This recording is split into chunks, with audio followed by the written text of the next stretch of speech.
Today a quick but a cool tutorial on how to make perspective typography with just one click.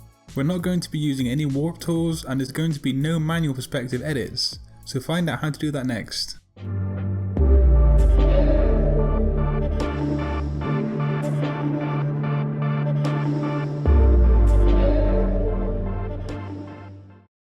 What is up people, welcome back to Satori Graphics, the home of graphic design content right here on YouTube. Typography Tuesday has arrived and this week is a very short tutorial as I've got very little time on my hands. But later in this series I'm going to bring you more in-depth typography tutorials every single Tuesday. In today's video, first locate the perspective grid in the toolbar here.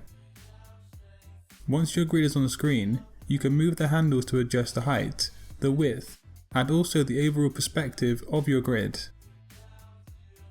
Remember, we are not going to be manually drawing the text onto the grid today.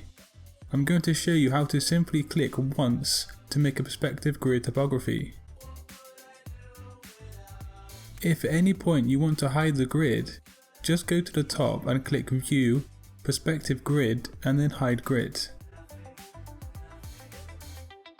I know many people, including myself back in the day, never understood or knew how to hide the grid, and that can be annoying. So once your perspective grid is ready, it's time to lay down some typography. So locate the type tool and type out some text. You can press Command or Control T to open up the type window, giving you access to a myriad of typography options.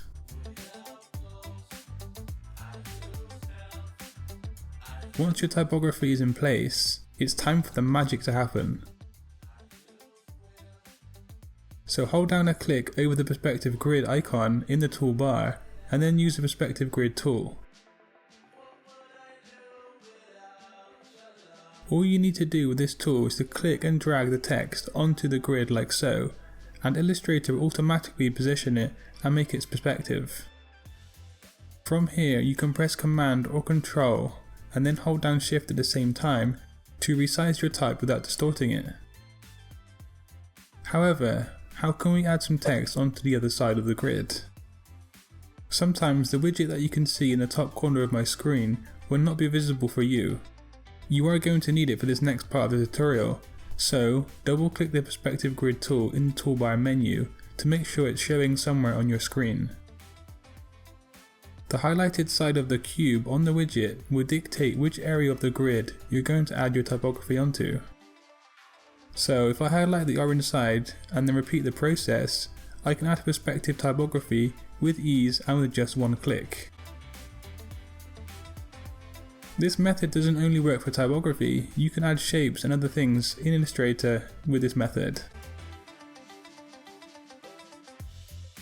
So have fun enjoying using the perspective grid tool in Illustrator for some cool typography designs. This has been a short video, but when I have more time in the coming weeks, I'll have longer, more in-depth tutorials for this series, Typography Tuesdays. If you want to support my channel, like and share this video everyone, and of course subscribe to Satori Graphics if you haven't done already. I'm going to be back on Thursday with more graphic design content, so until next time, design your future today. Peace.